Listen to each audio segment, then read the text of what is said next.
This is the first time I've ever kept track of the books that I've read in a year, and we are at the halfway point in 2026, and I wanted to do a little mid-year book freakout tag that is very popular on YouTube. What I think you'll get out of this YouTube video is very different genres, very different writers and writing styles. We got philosophy, fantasy, Shirley Jackson's early family life, sci-fi.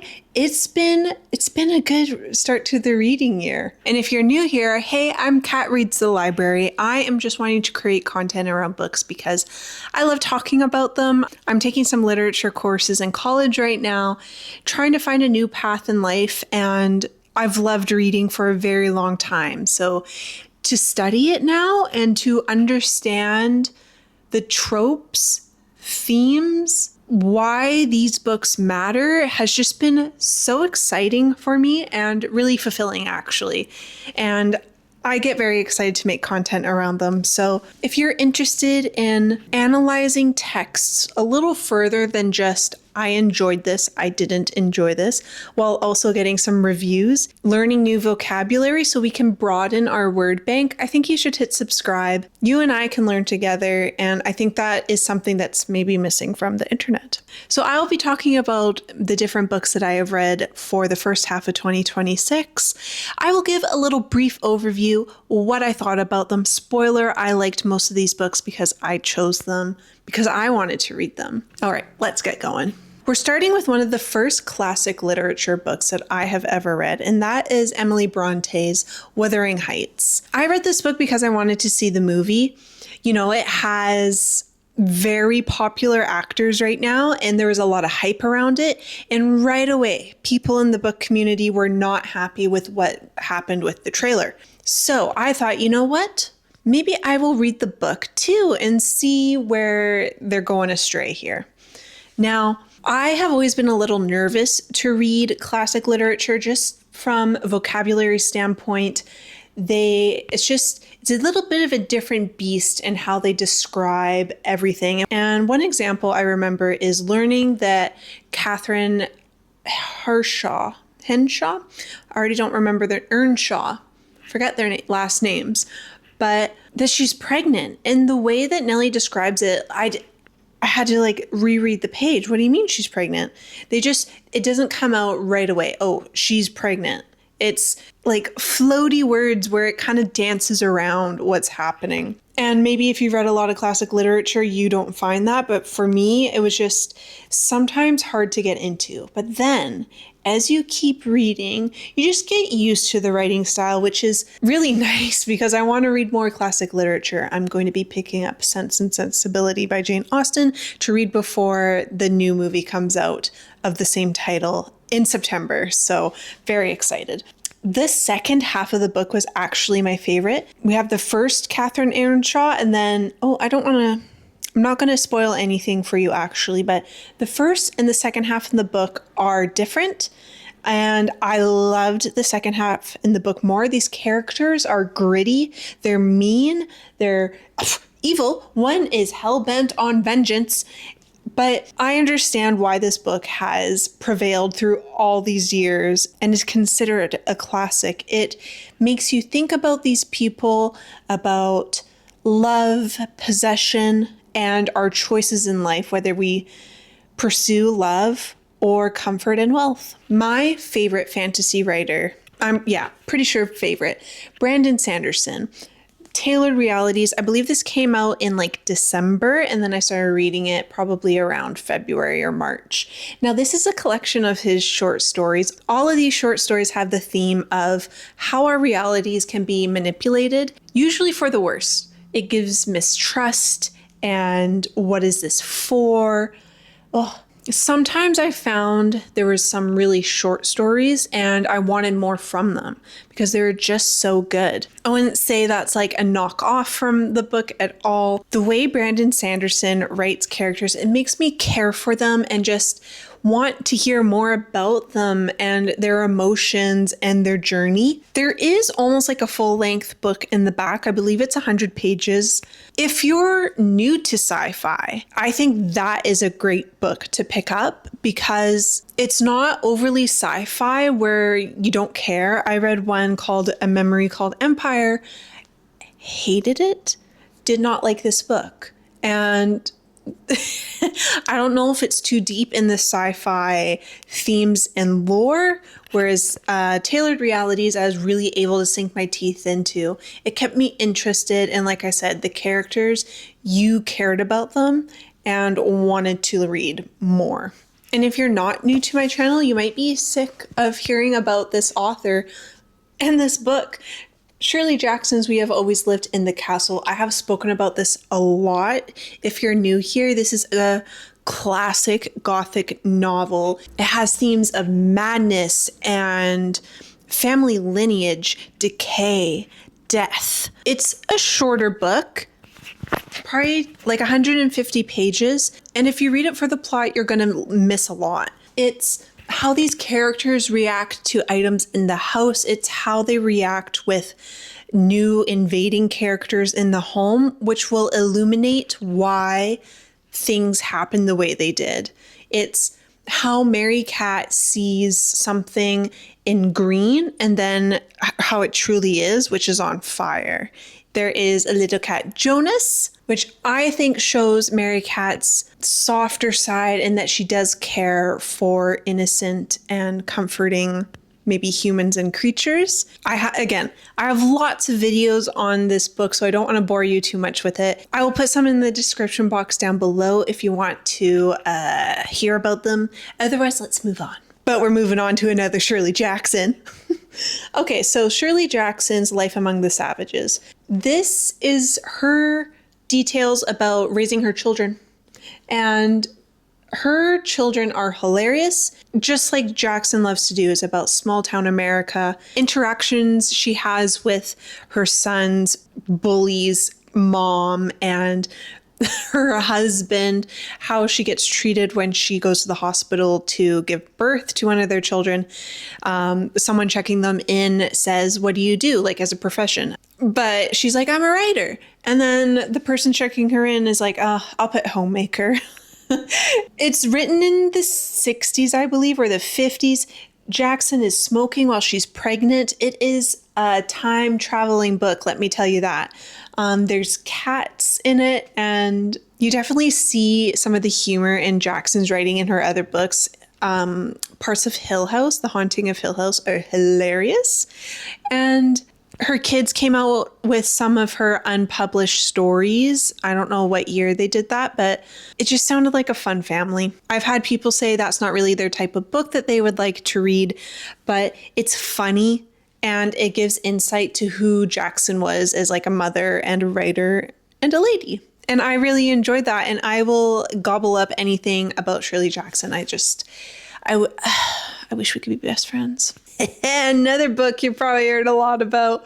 See, this is the problem when you don't read like super fast, is creating content around books that you really love, but then it's just kind of all the content you create. So we have Hooked by Asako Yusuke. And again, you've heard a lot about this book.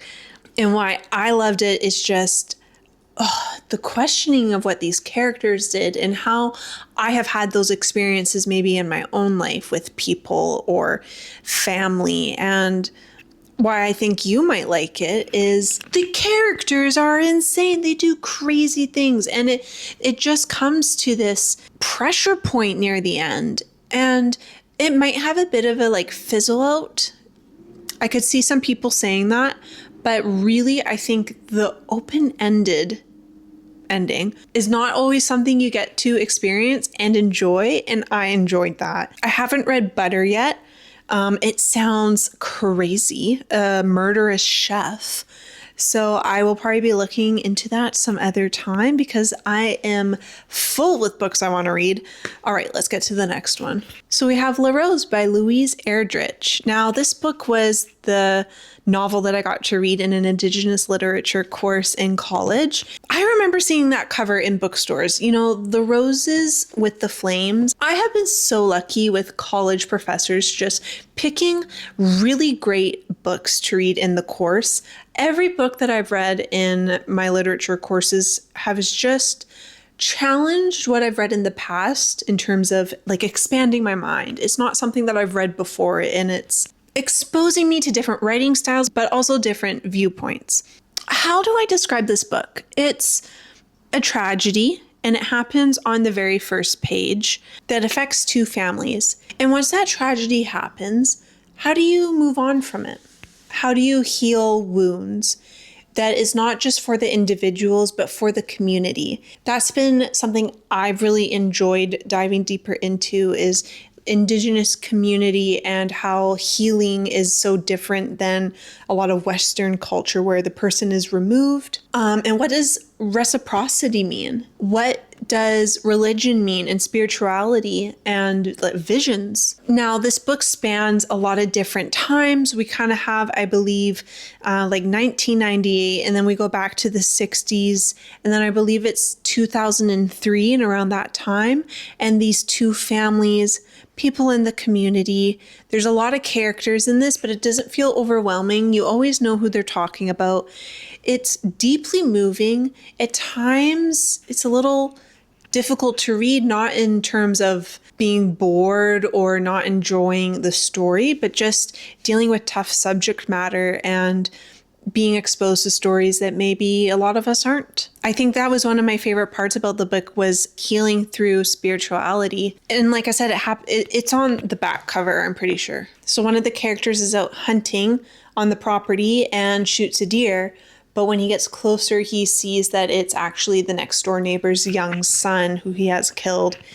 And so through seeing it through a vision in a sweat lodge, the parents end up giving their son to the family who just lost theirs. So not only do we have the first family grieving, now we have the second family grieving as well, because while they know this will help, now they've also lost a son. And what does that mean for the little boy who's getting passed to this other family? The spirituality aspect, and it gives a sense of hope and healing, and that you have generations behind you that are there to help support you and give you knowledge, and that you're not alone in the physical world or the spiritual world. I don't hear enough people, I think, talking about this book, and I would love to hear if you've read it. Put it down in the comments, or if you've read any books like that where it's just, it gets you a little bit, oh, Maurice is just piling off my books. It gets you in the feelings in a way that is good, but it also hurts. And then to follow up with more college books, I took a Philosophy 100 class, Intro to the Philosophy Classics, which I had never read any philosophical books like this. So we have Plato, the Five Dialogues, Socrates, John Stuart Mill on Liberty, and then we have Rene Descartes, Meditations, and other metaphysical writings. I mean, Plato just writes such an interesting dialogue where it's funny. They're not too long. It gets you used to the philosophical question and answering. And I think what really stuck with me the most with this book is the people in the world who claim to have knowledge but really don't. One of the first stories we read, and Socrates is being charged with impiety. And as he's coming out of the courthouse, he stumbles across a man, what's his name? Euthyphro. Is it Euthyphro? And as he's coming out of the courthouse, he stumbles into Euthyphro, who is a priest, I believe. Socrates is like, well, you must know the most what piety is. So can you please tell me what the essence of piety means? What is it that I have done that is the exact opposite, which is getting me charged for impiety? I think a lot of people think they know things. And yes, we do, because we've lived life. There's science, there's collective knowledge, but living in more of a philosophical way, a Socrates life, where you will always be searching for knowledge and you never assume that you are right. That is something that maybe I struggle with, I will admit it, but it made me think a bit about my own personality and being more accepting of, I know nothing. We live on a rock in the universe and it's crazy, and just not that you shouldn't have morals. He's definitely a man of morals, but in his values.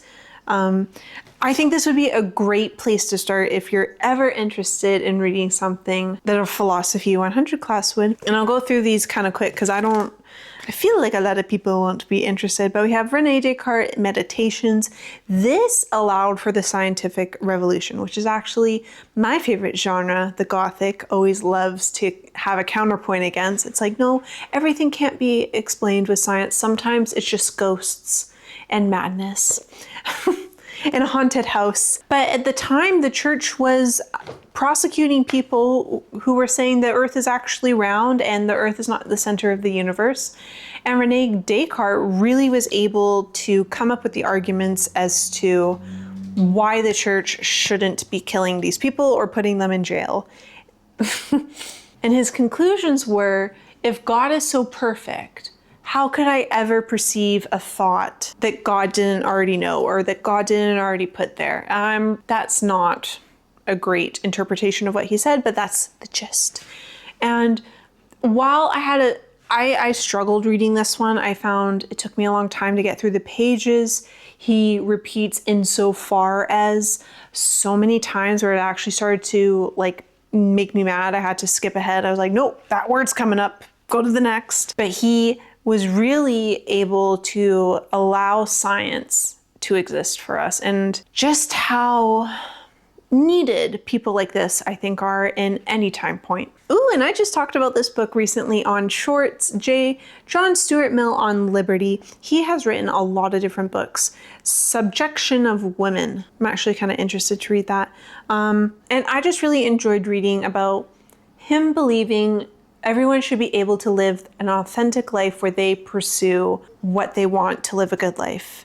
And in doing so, they will be able to live as an example for the rest of us on how to live a better life. And no one should ever, unless it causes harm to people, like direct harm, people's lives shouldn't be shrunken by society in order to fit in. And there's so many paragraphs that I've underlined, and it's just been good for myself to read that, a lot of people have struggled with society pressures and being told what to do. And he just writes a great way to think about it and to pursue your own life of happiness. Okay, please don't laugh at me. But I tend to read this book in the summer, and it is You Are a Badass: How to Stop Doubting Your Greatness and Start Living an Awesome Life by Jen Sincero. Sincero. One of the two. Now, this is a new age philosophy, which really dives into manifestation, habits like that. And I know this is not everyone's cup of tea. I understand that. But as someone who deals with a lot of self-doubt and negative self-talk, sometimes just reading a book that doesn't poo-poo on you and pushes you to maybe be a little more thankful for your life and what you've already done and be kinder to yourself is just great. I think we all need to be reading more of that. I do think I need to have some more calming, grounding meditation in my day. I've never taken her words for, if you think of something good will happen and you believe it enough, it's just going to happen for you. Things don't happen for you sitting in your house usually, unless you're working on a computer. But if you're able to talk to yourself in a nicer way, and if you're able to believe that you can have better things in your life, would you not then be more willing to go out and get them? And I guess my example would be in my own life, not thinking I should go back to school. I was very nervous to go back and to study literature because I thought, who am I to do that? I just like it as a hobby. It's just something I enjoy doing, but actually interpreting and analyzing this stuff, And well, I still don't know this, but how can I have a job with that? And sometimes it's just about trusting the process and pushing yourself to do the thing, even when you're not getting results maybe right away, or you feel like you're not improving. If you trust yourself, are you not more likely then to continue? And usually that's what brings success. It's just the being stubborn and continuing with something. So if you struggle with self-doubt, negative self-talk, and are just looking for a little bit of a mental health mix, you're looking to mix it up in there, yeah, I would recommend You Are a Badass. You can get it at the library. You don't have to buy it. Okay, we have our third Shirley Jackson book of 2026. There will be more in the video I do at the end of the year about more Shirley Jackson books that I'm going to read. I have not read The Lottery yet. Okay, let's not get sidetracked. So The Bird's Nest by Shirley Jackson. This is about a young woman who is experiencing multiple personality disorder, not in a medically authentic way. That's not why this is written. But in a way where when you experience tragedy and trauma and grief, how that can splinter the soul and how you can have different personalities to then protect yourself. I found this book a little confusing at times. I was like, is this really happening? Is this just in our main character's head?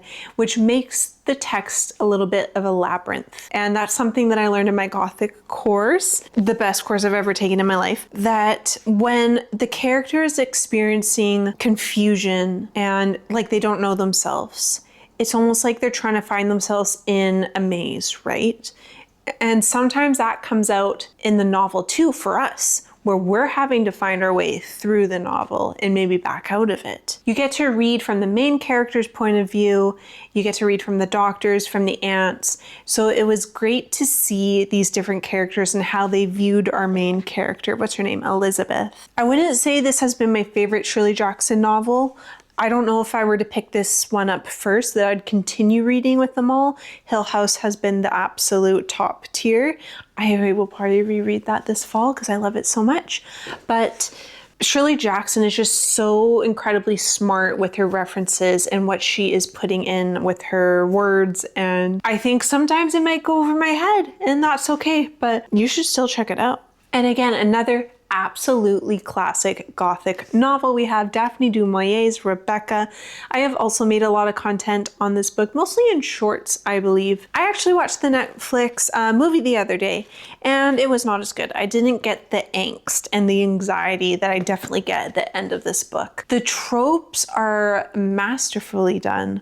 And if you understand Gothic tropes, it just makes the text so much more palpable, like tangible. You understand what Moyer is trying to do rather than just maybe reading it for what's going to happen. Sometimes I find that with Gothic books, they almost come off like a mystery to me, where I'm trying to understand what's going on, like what happened, why are people acting this way, and so I read it really quick. But that's not what you're supposed to do with Gothic literature. You're supposed to savor, you're supposed to analyze, you're supposed to understand the anxieties and fears of the time. Moyer also has another short story.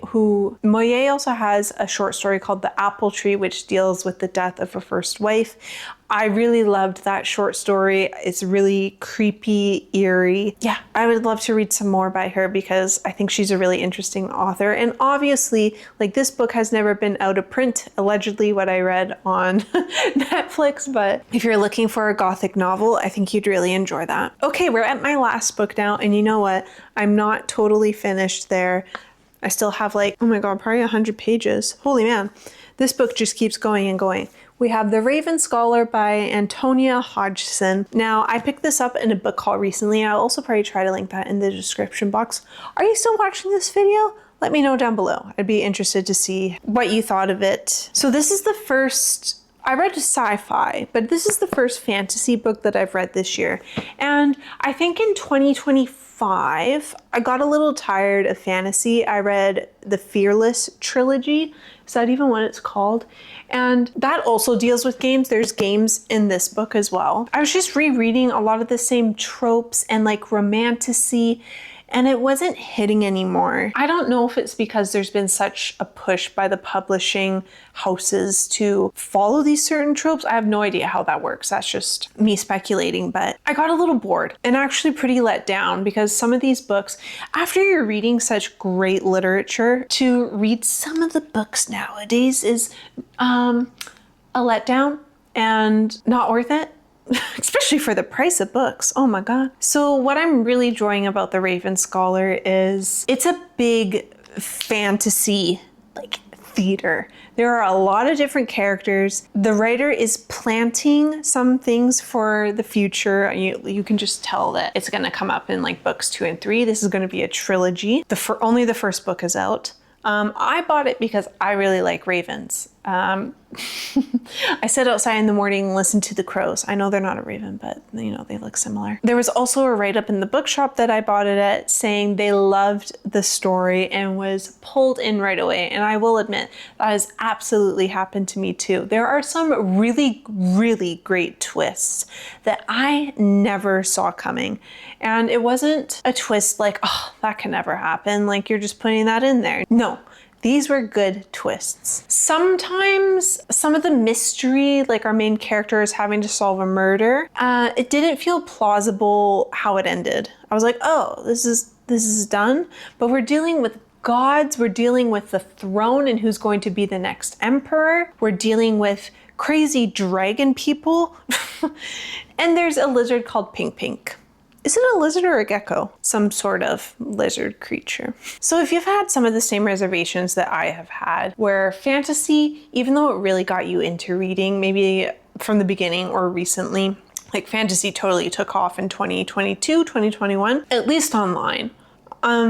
And you're a little burnt out, you're a little worn out by the same tropes and themes happening. While it's peppered with some of the same themes, I just find The Raven Scholar brings in a new world and new characters, and I've just found it really fun to read. And like the write-up said at the bookstore, I was drawn in right away and I've been really enjoying reading it. I don't know how else to explain it. I'm gonna do probably a little review about it that will come out next week or so. So that will be my first review, but I find I don't pick up books that I don't want to read. I don't get books sent to me, I buy them. Yes, I could use the library more, but I like marking my books. I like writing little notes and underlining things. And so you can't do that with a library book. And as we're just in the beginning of July and I already feel like pressure to be reading as much as I can this summer. I don't know if you ever feel that sort of pressure too, whether it's because of content or just there's so many books that you want to read and it's hard to sometimes not get really excited and just